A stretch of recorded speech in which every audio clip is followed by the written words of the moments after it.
Bishnupur District ki manungchanba Nambol Naorem da leiba Manipur ki Puwariga Sagonaraklaba Utrapat Ngasi Di Mamingta Ngaishillaklaba Paat ama Oire Chahi kharagi tungdadi wari shingbul leenaba nattana mangkhiba yabagi akiba leire Maram asina leingakki leinaba loishangna akhannaba mityeng changbagi tangai fadaba leire hiram asida Tom TV ki akhannaba paudam ama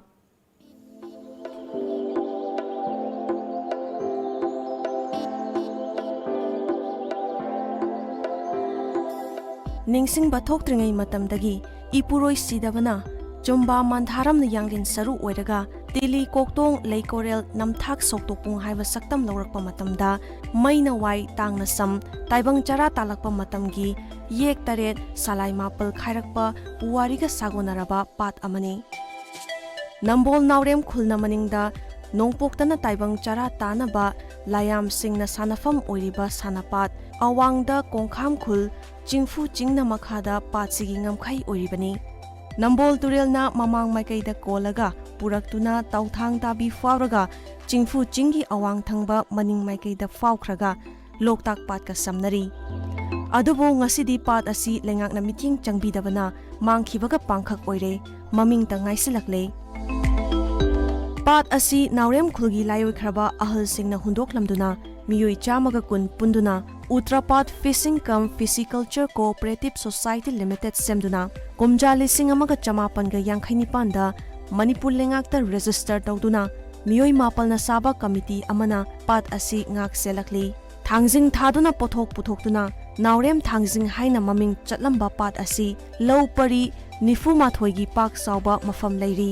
adubu fishery department na RKVY scheme makhada haukiba chahi lising ani tara mangada low pari kuntra taruki pak sauba ngakom nipan thokna khaidoklaga ring ban tawki madudagi paat sigi apunba saktam di kaikhibagum tawre tawbatabu masina kanaba hena fagathanbadi leitri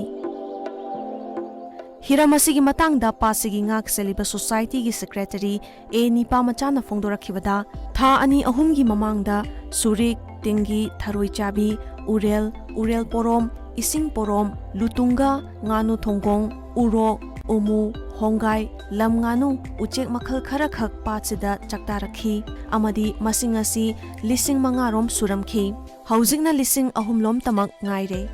chahi lisang sitna thengnabadigi khangbadi chahi khudingi yauksang mai thaba numit lamta thagi thanil purnima numitagi uchek singasi loina painakhi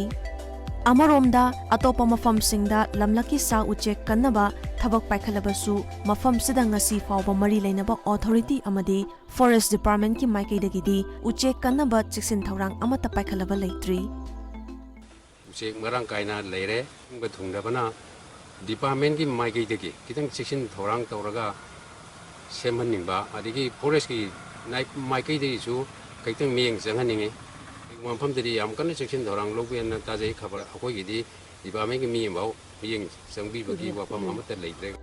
Society ki joint secretary N Kantana lam uche kaya pairaktuna chakta fam oibana paat asi tourist hotspot mafam ama oina semgatningi amadi leingakki mityeng changhaningi hairi tourism ama olaganda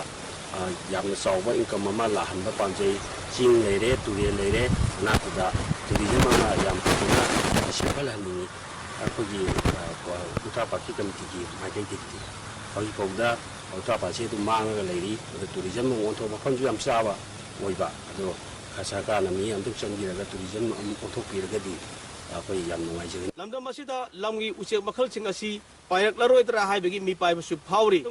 mangshillakadru paat ase Manipur leingakki maikaidagidi tourism gi oiba hotspot ama oina semgatlaga lamdam sigi miyamda achawai income ama lahanba yabagi apama su lamdam sigi miyam amasung committee apama oiri cameraman Dhanachandra Huidongga loinana paudabjariba Huidong Roman Times of Manipur Bishnupur correspondent Naorem